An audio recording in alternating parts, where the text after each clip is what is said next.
Good afternoon.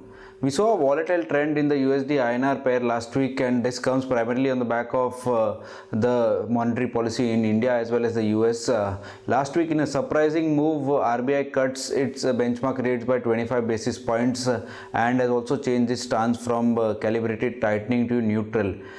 This brings in a lot of cheer to the market, and this comes as the election season heads on, and some bit of volatility in the currency pairs that we've seen of late.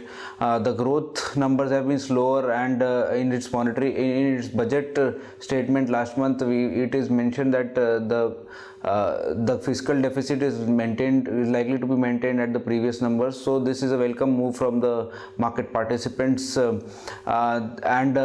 dollar index, on the other hand, has been gaining a lot of strength in its policy meet last week. US did not raise any kind of rate, and in fact the scenario is now tilting from a rate hike scenario there to a pause scenario.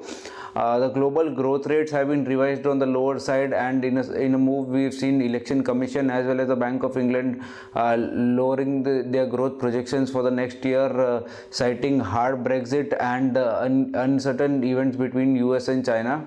So as of now, there is no clarity between the ongoing tariff trade or discussion between the US and China, and this week there is likely to be some kind of outcome coming from the same as they head towards the deadline of 1st of March, where the $200 billion worth of tariff automatically rises from a 10% ceiling to a 25% ceiling. We expect that volatility is going to be the key of the market, and dollar index has gained good strength, trading at the highest point in the last couple of years. So any move in the dollar index is likely to pressurize the USD INR pair.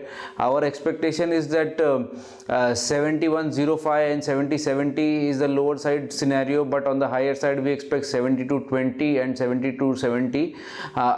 The major bias remaining of a weakening rupee.